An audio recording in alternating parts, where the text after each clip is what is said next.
On March 7, 1945, the Allied armies reached the western bank of the Rhine River, the last major natural obstacle before the heart of Germany. Stretching over 760 miles from the Swiss Alps to the North Sea, the Rhine had always been considered an impenetrable barrier, a natural fortress that would protect the German homeland. To cross it under heavy resistance seemed impossible. The Germans believed it was their final line of defense, a place where they could regroup, rebuild, and push the Allies back. For months, German propaganda had painted the Rhine as a sacred wall of defense. No enemy shall cross the Rhine alive, they boasted. But reality was far different. The once mighty Wehrmacht was now a shattered remnant, retreating from one defeat to the next. Supply lines were collapsing, fuel was scarce, and morale was sinking fast. Yet even in their desperation, they believed the river would buy them time. On the other side of the river, General George S. Patton of the U.S. Third Army and General Omar Bradley of the 12th Army Group were determined to prove them wrong.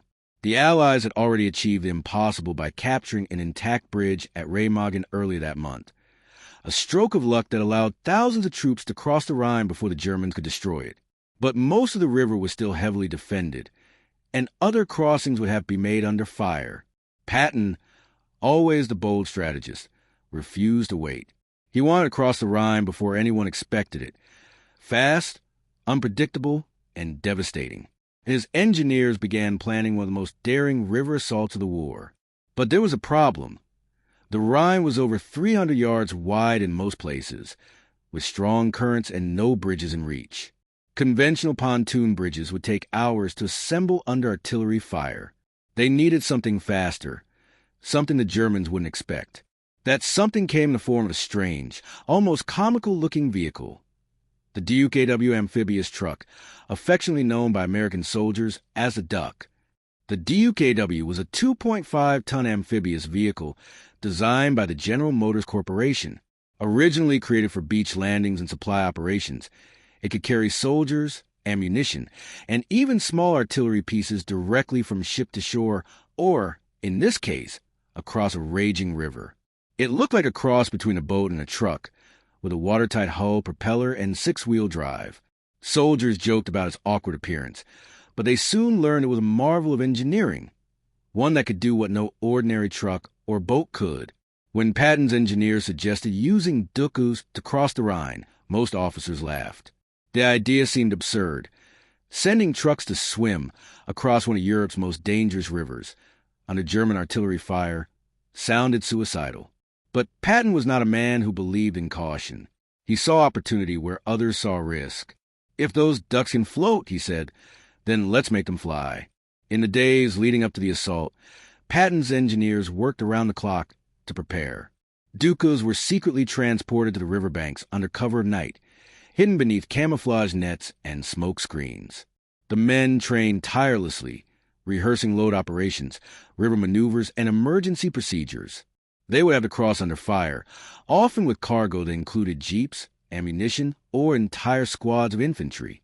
Meanwhile, across the river, German defenders under Field Marshal Albert Kesselring were confident that no crossing would succeed. The Rhine's strong current, combined with their artillery and machine gun positions, made a death trap for anyone foolish enough to try. They watched the western bank through binoculars, seeing nothing but smoke and silence, unaware that an army of floating trucks was assembling right before their eyes. On the evening of March 21st, the night before the assault, the river valley was shrouded in heavy fog. American artillery opened fire across the Rhine, bombarding German positions for hours. The ground shook as thousands of shells screamed through the night sky. German defenders huddled in their bunkers, waiting for the usual pontoon bridge construction to begin. But this time, there was no sound of hammering, no engines dragging pontoons to the water's edge, only the low rumble of artillery and the faint lap of water against the shore. At precisely 2 a.m. on March 22nd, the first DUKWs moved into the river. Their headlights were off, their engines muffled. The water glowed faintly under the moonlight as hundreds of these strange amphibious vehicles slipped silently into the current. American soldiers sat nervously inside, gripping their rifles, their eyes fixed on the dark silhouette of the opposite shore. For a moment, there was only silence Then a distant flash erupted from the eastern bank. German artillery roared to life. Shells whistled overhead, slamming into the water with deafening explosions. Waves rocked the Dukus as they pressed forward, engines groaning, soldiers shouting orders over the noise. Machine gun fire raked the surface of the river, tracers streaking across the night. But the ducks kept moving. One by one, they reached the far bank, ramming up onto the muddy shoreline. American infantrymen leapt out, charging toward the German trenches. Some Dukas carried jeeps loaded with ammunition. Others brought radio equipment and field guns. Within minutes, a full battalion had crossed, something no one believed possible. The Germans were stunned. Through their field glasses, officers watched in disbelief as what appeared to be trucks simply glided out of the river, driving onto land as though nothing had happened. The defenders opened fire wildly, but it was too late. The Americans were already establishing a bridgehead, and more Dukus were arriving every minute. By dawn, Patton's Third Army had achieved the impossible. They had crossed the Rhine without building a bridge. The river that had been Germany's proud last defense had fallen in a single night to a fleet of floating trucks. As the sun rose, Patton stood on the western bank, his face hard with satisfaction. He looked at the American flag fluttering over the captured territory and muttered to his aide, "Don't tell anyone, but I've already pissed in the Rhine." For the German defenders, the unthinkable had happened. The river they thought was impassable had become a highway for invasion, and the strange amphibious machines that carried the Americans across were unlike anything they had ever faced before. Yet, unknown to both sides, the Duku's role in this battle was far from over, and what these vehicles would accomplish next would defy even the imagination of their creators.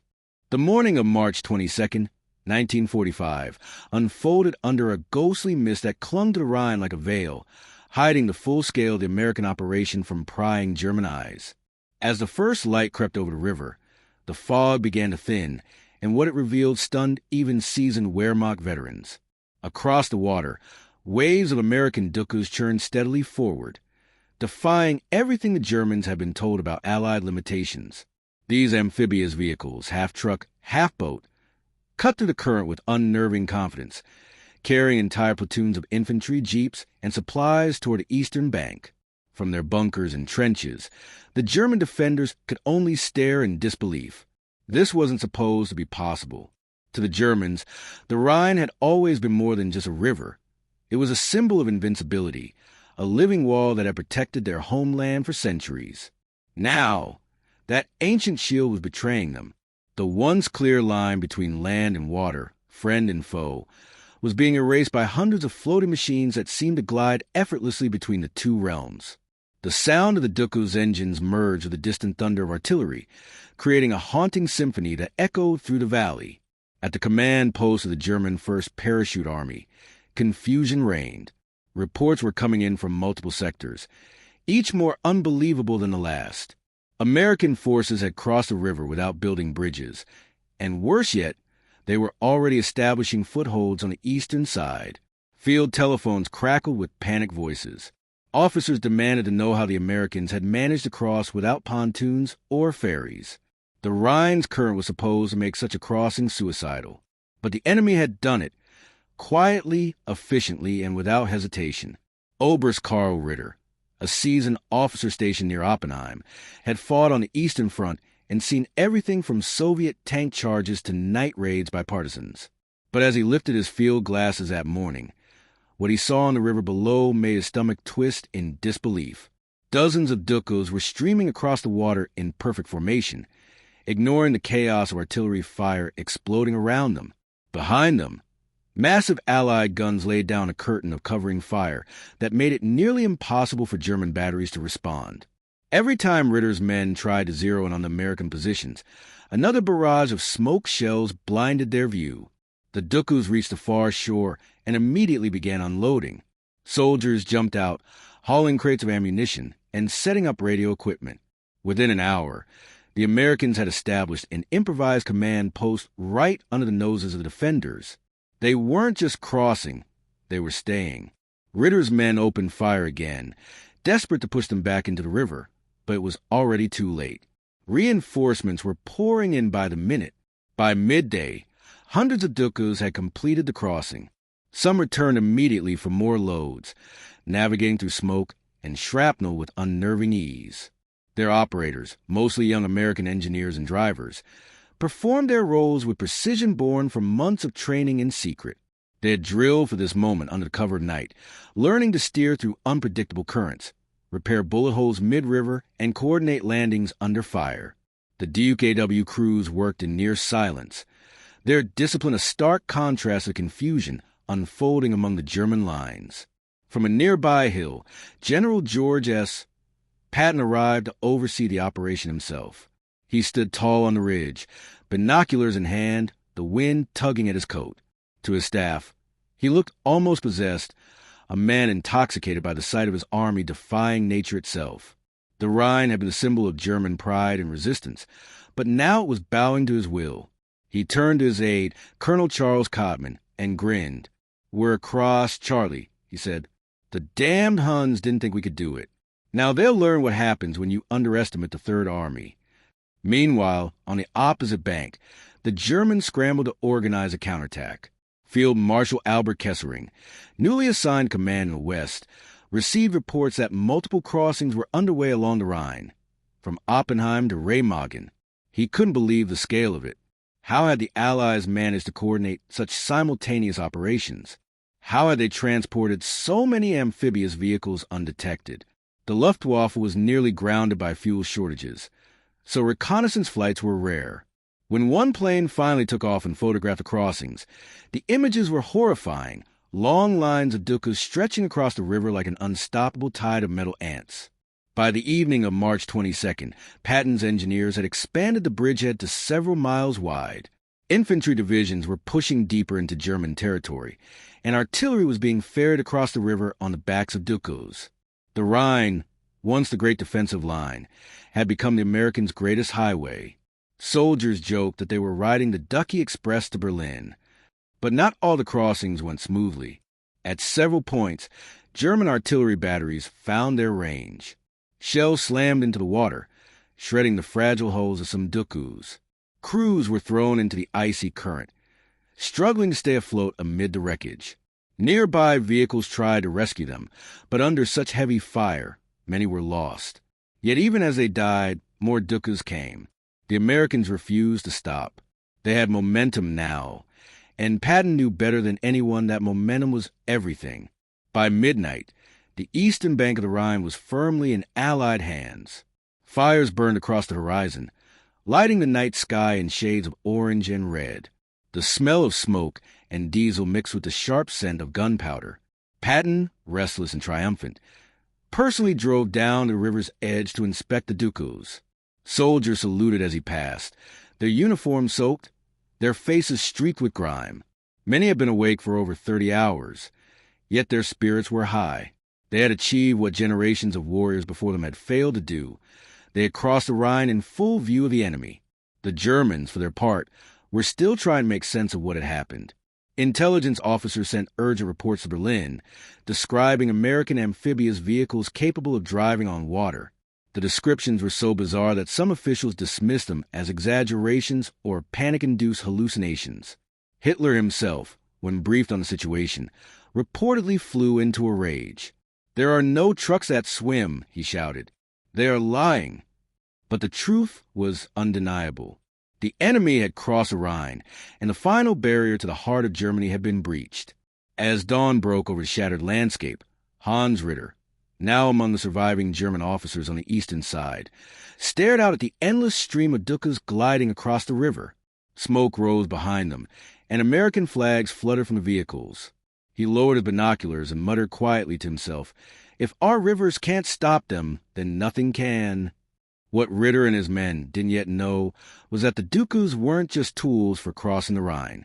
They were part of a much larger, more audacious plan, one that would soon turn Germany's strongest offenses into open doors. The Duck Trucks were about to transform from river ferries into unstoppable land convoys, carrying supplies and reinforcements straight into the German heartland faster than anyone thought possible. And within days, they would prove that their amphibious might was only the beginning of a new kind of warfare, one that the German High Command was utterly unprepared to face. The early morning of March 23, 1945, brought with it the smell of mud, oil, and burning steel.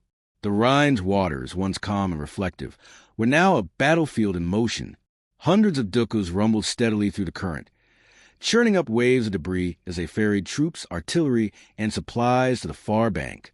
The rhythmic hum of their engines sounded almost mechanical, relentless, like the heartbeat of an advancing army that refused to pause. The sun had barely broken through the smoke-draped horizon, yet the Americans were already miles ahead of schedule. From a command point overlooking the river, General George S. Patton surveyed the operation with a look of fierce satisfaction. The crossing at Oppenheim had been a gamble, one that most of his superiors, even General Eisenhower, thought too dangerous to attempt without more preparation. But Patton's instincts had been right. The DUKWs had not only worked, they had made history. The once impassable Rhine had fallen to a fleet of what looked like floating trucks. Patton's engineers and infantry had done in a single night what German strategists had spent years claiming could never be done at all. As Patton's staff recorded updates, messages poured in over the radios. The First Army had succeeded at Remagen. Now the Third Army had crossed at Oppenheim. To the north, Montgomery's British forces were preparing their own crossing near Wesel. The German defense, spread thin and reeling from continuous bombardment, could no longer form a coherent line. Hitler's Rheinlinie, his last great defensive dream, was collapsing faster than anyone imagined. Patton's mood, however, was not one of rest. "They still think we'll stop to build bridges," he said, slamming a fist against the map table. "We're not stopping for anything." His orders went out across the line. Keep the DUKWs moving, keep the pressure up, and don't let the enemy breathe. He knew that the Germans would attempt to counterattack before nightfall. If the Americans could secure a larger bridgehead before then, the Rhine crossing would become unstoppable. Down at the riverbank, the DUKW crews worked like machines. Covered in mud, sweat, and diesel fumes, they drove their strange, boat-like trucks into the swirling current again and again. Each run carried new waves of men and supplies, crates of ammunition, anti-tank guns, even light vehicles. When the DUKWs came ashore on the eastern bank, they did not stop. They drove straight onto the muddy terrain and continued inland, delivering their cargo directly to frontline units. It was this seamless transition between water and land that made the DUKW so devastating. It didn't just transport soldiers. It connected two worlds. For the German defenders, the sight was surreal. Major Hans Ritter and his remaining troops, positioned near Biebesheim, had been ordered to hold their sector at all costs. But as the fog lifted that morning, Ritter's binoculars revealed a nightmare taking shape. The river was crawling with American vehicles, some already halfway across, others returning for another load. Artillery shells splashed uselessly around them, bursting in clouds of water that did nothing to slow their progress. "They move like insects," one of Ritter's men muttered, his voice trembling. "You shoot one down, and 10 more take its place." Ritter ordered his men to fire until their barrels overheated. Mortar rounds streaked through the air, machine guns rattled, but the DUKWs kept coming. The Americans seemed to anticipate every shot, maneuvering through the current with uncanny precision. Ritter could only watch as the shorelines began to fill with enemy infantry. Within hours, his flanks were compromised. Reports came in that American armor was moving in from the south, supported by artillery ferried across by the same amphibious trucks that had seemed so impossible the day before. By midday, the German command was in chaos. Communications were breaking down. Field radios crackled with overlapping voices, some pleading for reinforcements, others calling for retreat. The few tanks available were bogged down in the mud, unable to counterattack effectively. The once proud Rhine defense line was dissolving. Every hour, American forces pushed deeper, their logistics line flowing smoothly behind them thanks to the DUKWs. Supplies that would have taken days to move across traditional bridges were now arriving in real time. The amphibious trucks became lifelines, mobile arteries feeding the momentum of the entire invasion. Patton's engineers, meanwhile, began assembling pontoon bridges behind the ongoing DUKW convoys. It was a brilliant strategy, use the DUKWs to establish a foothold, then follow a traditional bridging once the eastern bank was secure. But in truth, the DUKWs had already rendered those bridges almost redundant. Patton knew it, and he relished it. "The Ducks have done it," he reportedly told one of his officers with a grin. "They've turned the Rhine into a road." As the day dragged on, German morale crumbled further. Entire units surrendered rather than face annihilation. Others fought to the death, firing their last rounds before being overrun. Ritter's battalion was nearly wiped out. He himself narrowly escaped death when an artillery shell obliterated his command post, killing most of his staff. Crawling through the wreckage, half-deaf and covered in dirt, Ritter looked out across the battlefield. The once proud Rhine, the legendary symbol of German endurance, was now filled with American vehicles, their white stars glinting under the smoky sun. It was over, and he knew it. By evening, Patton's forces had advanced nearly 10 miles beyond the river. The Germans had expected the Allies to take days, even weeks, to consolidate their bridgehead. Instead, in less than 24 hours, the Americans had not only crossed the Rhine, but were already deep inside the Reich's heartland. The impossible crossing had become one of the most seamless offensives of the entire war. Yet behind the triumph, a few eerie stories began to circulate among American troops. Some DUKW crews swore they had heard German soldiers shouting in panic as the trucks approached, not in fear of death, but in confusion. "They thought we were ghosts," one private later recalled. They said the river had come alive to devour them. Another DUKW operator remembered pulling a half-drowned German prisoner from the water, only to hear him mutter in disbelief, "Trucks cannot swim. It is witchcraft." By the night of March 23rd, Patton stood at his forward observation post, looking eastward into Germany. His men were still pouring across, and the Rhine, once a symbol of Hitler's last stand, now looked like an American highway. Patton turned to his staff with a grin that barely hid his exhaustion. "We've done it again," he said quietly, "and the Germans never even knew what hit them." But the general also knew something deeper, that this wasn't just a tactical victory. It was a psychological one. The DUKWs had not only carried men and weapons, they had carried disbelief, fear, and humiliation across the river. For the Germans, the Rhine was sacred, the border that could never be crossed. Now it was just another conquered landscape.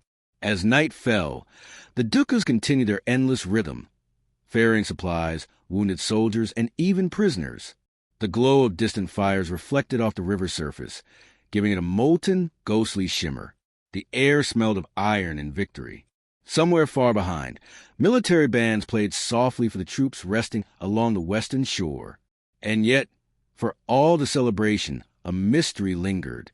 The DUKW had proven its worth beyond measure, but few soldiers knew just how close the operation had come to disaster. Unknown to most, the Rhine crossing had nearly been canceled the day before, after Allied intelligence received reports of German super-artillery weapon aimed at the river. If those guns had opened fire, the DUKWs would have been obliterated midstream. But the weapon never fired, and its disappearance before the assault would remain one of the war's strangest and least known mysteries. In the coming days, as the Americans pushed deeper into Germany, that secret would resurface in a way no one could have predicted. And when Patton's men finally uncovered the truth, they would realize that the real danger on the Rhine had not been the river itself, but something lurking beneath its surface, something the Germans had built, then abandoned in their desperate final days. The night of March 24th, 1945, was cold and restless. Fires still burned across the riverbanks as the U.S. Third Army dug in, consolidating its hard-won bridgehead. Patton's DUKWs had turned the mighty Rhine from a defensive wall into a mere crossing point. Yet rumors whisper among the soldiers, rumors of something the Germans had hidden beneath those dark waters. Many of the men dismissed it as battlefield superstition, the kind of nervous talk that always followed a miracle operation. But in the command tents, the rumors were being taken very seriously. Reports had begun arriving from reconnaissance units on the eastern bank. They had discovered what appeared to be an abandoned installation half buried near the river's edge. No one knew exactly what it was, only that it wasn't on any Allied map. General Patton, restless as always, ordered an immediate investigation. "We didn't come this far to leave ghosts behind," he said, his eyes glinting in the lamplight. By dawn, a small detachment of engineers and intelligence officers, escorted by infantry, moved toward the site. They found it hidden beneath a collapsed embankment of rock and earth, cleverly camouflaged under layers of debris. What they uncovered made even the battle-hardened soldiers fall silent. It was a bunker complex, sealed with thick steel doors and built to withstand bombardment. But what lay inside was stranger still. The engineers pried open the rusted entrance, the stale air escaping like a sigh from the grave. Inside, the walls were lined with cables and strange machinery. Tables were littered with blueprints, documents, and half-assembled components that no one could immediately identify. On one side of the bunker stood a massive cylindrical structure pointed toward the river, like an enormous gun barrel, though not quite like any gun the Americans had seen before. Its design was crude yet deliberate, the work of desperate ingenuity. Stenciled on its side, barely visible through the dust, were faded German words: Rheinflut Project. Patton's intelligence officer, Major Charles Dorrance, took one look at the plans and turned pale. "Sir," he said slowly, "I think this was meant to flood the Rhine itself." Over the next few hours, the truth began to emerge. The Rheinflut Project, translated as Rhine Flood, was a last-ditch German weapon designed not to fire shells but to weaponize the river itself. The machine, according to captured documents, had been engineered to detonate massive explosive charges beneath the Rhine surface. The resulting shockwave would have created artificial tidal waves strong enough to destroy bridges, pontoons, and anything afloat on the water, including the DUKWs. The plan was to unleash it the moment the Americans attempted a crossing, turning the river into a killing field of churning steel and water. But something had gone wrong. The documents, many of them burned or torn, told a story of failure and chaos. The engineers working on the Rheinflut device had been ordered to evacuate days before the crossing. Fuel shortages, supply breakdowns, and Allied air raids had left the system incomplete. Even the explosives, tons of them, had been removed by retreating German units to be used elsewhere. By the time Patton's army began its assault, the weapon was nothing more than a hollow shell, a ghost of an idea that had come too late. When Patton received the report, he listened in silence, then gave a short, grim laugh. "They tried to turn the river against us," he said, "but the river chose the winning side." Still, the discovery shook him. He had gambled everything on that crossing, his men, his reputation, his gut instinct, and for the first time, he realized just how narrowly they had escaped disaster. If that device had been completed, the Rhine would become a graveyard for thousands of American soldiers. The DUKWs, for all their brilliance, would have been torn apart by the sheer force of the blast. It was as if fate itself had intervened. But the story didn't end there. Among the papers recovered from the bunker, Dorrance found a letter marked Geheim, nur für den Führer, secret, for the Führer's eyes only. It was written by an engineer named Dr. Konrad Weiss, the chief designer of the Rheinflut Project. His words were desperate, bordering on madness. "My Führer, we have built the weapon you asked for, but the river will not obey. The explosives will not ignite properly under the current. The water drowns our fuses. I warned them that the Rhine is not a tool. It is alive. It has no loyalty.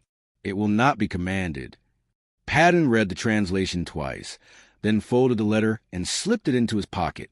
"Alive or not," he muttered, "the damned river's ours now." In the following days, word of the discovery spread quietly through the ranks. Most of the soldiers never heard about it, and those who did thought it was just another wild rumor. But for Patton's officers, it was a chilling reminder of how fragile victory could be. One functioning device, one successful detonation, and history might have told a very different story. The DUKWs might have become symbols of catastrophe instead of triumph. Meanwhile, the amphibious trucks continued their tireless work. Now that the river was secured, they carried not just men and supplies, but also fuel, artillery, and even small tanks across the widening bridgehead. The flow of logistics became a flood, surging deeper into the German interior. Villages fell one after another as the Americans advanced toward Frankfurt. Everywhere they went, they found evidence of a collapsing empire, abandoned tanks, looted houses, starving civilians. Yet in every soldier's memory, the image of those DUKWs crossing the Rhine remained a point of pride. They had defied nature, and the river had yielded. But Hans Ritter, the German officer who had survived the crossings, was still alive too, retreating eastward with a handful of men. He carried his own ghosts. He had once believed the Rhine would be Germany's salvation, that no enemy could cross its depths. Now, trudging through ruined villages and bombed roads, he understood the river had been their undoing. It had not stopped the enemy. It had betrayed them, carrying their conquerors straight into their heartland. One night, while camped in a bombed-out farmhouse, Ritter came across a tattered newspaper article. It described the Dukus in mocking disbelief, calling them floating devils of the Anglo-Americans. As he read, Ritter felt a strange mix of awe and despair. He thought back to that morning on the riverbank, watching the strange machines emerge from the fog, carrying death and inevitability. The ducks, he whispered to himself. They weren't just machines. They were symbols. The moment they touched our soil, the war was already lost. Across the front, the Americans pushed onward, their Dukus leading convoys through flooded fields and rivers too broken for bridges. Every mile they traveled was a testament to the ingenuity that had changed the course of the war. And yet, deep in the archives of captured German intelligence, one last secret about the Rheinflut Project remained, a secret that would not be fully revealed until years after the war. In April 1945, as Patton's men reached the outskirts of Frankfurt, they discovered a second bunker, smaller, but containing an identical cylindrical structure. Except this one had been wired for detonation. The charges were missing, but the fuse system was intact. It appeared that the Germans had tried to rebuild the weapon before retreating again, perhaps hoping for a final desperate act. But they never succeeded. The Rhine had turned its back on them for good. And when the war finally ended weeks later, and Patton stood at the edge of the conquered river once more, he removed his helmet, looked out across the calm water, and said quietly, "You tried to stop us, old friend, but in the end, you carried us home." The Rhine flowed on, silent and eternal, as if keeping the memory of those days buried beneath its depths. It had seen empires rise and fall, kings and tyrants come and go, and now it bore witness to the twilight of another. The Dukus, the ducks, had crossed it not just as vehicles of war, but as messengers of change. But the river still held its mysteries, and one day, divers searching its depths would find something no one expected. Proof that the German weapon might not have been as incomplete as history claimed.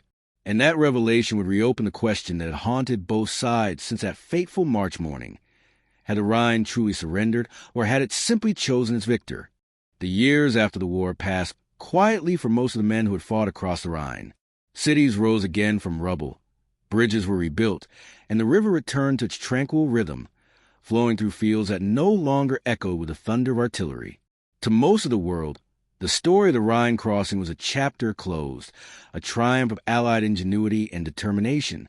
The Dukus were hailed as marvels of engineering, credited with breaking Germany's last great defensive barrier. But beneath the surface, quite literally, something of that brutal spring of 1945 had remained, hidden, undisturbed, and waiting. In 1967, more than 2 decades after the war, a German salvage team was working along a shallow stretch of the Rhine near Oppenheim. Their task was simple: recover debris and scrap metal from the riverbed as part of an industrial clearing operation.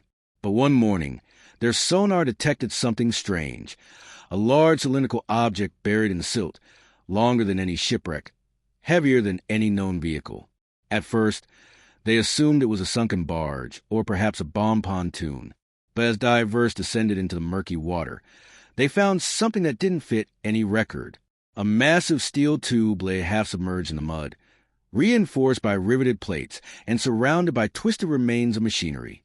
The markings were faint but unmistakable. Rheinflut Project. The divers surfaced, shaken. Word spread quickly. Within hours, officials from both the German government and Allied archives had arrived on site. The area was sealed off, and the river patrol boats kept curious onlookers away. When engineers finally hoisted the object from the depths, its form became clear. It was nearly 40 feet long, its surface scarred but intact, and the interior still contained fragments of wiring and what appeared to be rusted detonators. It was one of the missing Rheinflut devices, a weapon long dismissed as incomplete even mythical. Historians had written that the Germans never finished the weapon. But now, staring at the steel leviathan pulled from the river's grip, no one could be certain. When engineers examined the interior, they discovered cavities designed to hold explosive charges, large enough to devastate half a mile of riverbank. Even more disturbing, one of the detonator systems was partially wired, as if someone had intended to arm it but never got the chance. The implications were staggering. Had the Americans crossed the Rhine just a day later, had German engineers been given even a few more hours, the result could have been catastrophic. Thousands of Dukas might have vanished beneath a man-made tidal wave. For General Patton, who had died in 1945, such a discovery would have been both terrifying and vindicating. His intuition, his reckless urgency to cross the river before anyone else, had not just been strategic brilliance. It had been salvation. History, it seemed, had been balanced on a knife's edge, and fortune had tilted toward the side of speed. But for those who had lived through the battle, the news stirred old ghosts. One of them was Hans Ritter, the German officer who had survived the crossing. In 1968, now an old man living quietly in Heidelberg, Ritter was visited by a historian compiling testimonies about the war. When shown photographs of the recovered Rheinflut weapon, his eyes widened in disbelief. His hands trembled as he reached for the pictures. "So it was real," he whispered. "We heard rumors in those days. A weapon to make the river rise. Some said it could drown an army. I thought it was madness, a story to keep us fighting." Ritter paused, staring out the window toward the distant shimmer of the river. "You have to understand," he continued softly, "we thought the Rhine would save us. The Führer said no one would cross it alive. But when the ducks came, it was as if the river itself turned against us. I watched those machines glide through the mist. They didn't belong to this world. They moved as if the water welcomed them." The historian asked what he meant, but Ritter only smiled sadly. "You see, rivers remember," he said. "They carry things beneath the surface, things men forget." Meanwhile, the discovery of the Rheinflut device sparked intense investigation among historians and engineers. The recovered weapon was taken to a secure facility in Koblenz, where it was examined for months. The official report, later classified, concluded that while the device could theoretically have been detonated, it was unlikely it would have worked as intended. The engineers had overestimated their ability to control underwater shock waves. The Rhine's depth and unpredictable current would have dispersed the force unevenly. Still, even a partial explosion could have capsized dozens of Dukas and destroyed the fragile bridgeheads the Allies had built in those first few hours. The crossing had been far closer to disaster than anyone ever realized. In a declassified memo from the American Archives, one historian wrote, "The DUKW was not only a triumph of design, it was an act of defiance against nature itself. The Rhine was meant to divide. The duck made it unite." As the years rolled on, the story of the Dukas became legend among military historians. They were symbols of ingenuity, of the ability to adapt and overcome, of how human creativity could conquer even geography itself. But among the few who knew about the Rheinflut weapon, there was also an unsettling sense of fate. If the Germans had finished their device, or if the Allies had delayed, perhaps the story of the Rhine would have been one of tragedy rather than victory. In 1975, divers returned to the site where the weapon had been recovered, curious to see if anything else remained. They found fragments of another structure, a smaller version, partly dismantled, buried deep in sediment. When analyzed, it matched the design of the first Rheinflut weapon, suggesting that multiple installations had been built along the river. Yet only one had survived long enough to be discovered. The others had likely been destroyed or swept away when the Rhine flooded in the spring of 1945. By then, the men who had fought on both sides were aging, their memories fading. But the Rhine remained quiet and inscrutable, as if keeping its own counsel. Fishermen along its banks sometimes spoke of strange shapes glimpsed beneath the water on moonlit nights, or the echo of distant engines in the fog. Most dismissed these as stories, just the river playing tricks. Yet to those who had lived through that March of 1945, the sound of an engine on the Rhine could still send a chill down the spine. In the decade that followed, the DUKW continued to serve in conflicts and rescues around the world, from Korea to Vietnam, even in civilian disasters. It became a machine of life rather than war, a bridge between land and water, peace and chaos. But in every museum where one now sits proudly on display, rusted but dignified, there lies a quiet irony. The machine that crossed rivers with courage once unknowingly crossed over a weapon meant to destroy it. And the river? The Rhine still flows, calm and steady, over the buried remnants of its wartime past. Somewhere beneath its cold surface, pieces of the Rheinflut devices still sleep, rusting in silence, their purpose unfulfilled. The men who built them are long gone, as are those who crossed over them. Yet the story lingers, like the whisper of water against steel. Because history, like a river, never truly forgets. It hides its secrets in the depths, waiting for the day they rise again. And perhaps, if one listens closely on a misty morning by the Rhine, you might just hear it. The faint hum of engines, the echo of dukkers moving to the fog, and the memory of the morning when the impossible became real, when an army drove across a river that refused to be crossed. The ducks had conquered the Rhine, but the river, in its quiet depths, still remembers the day it almost struck back.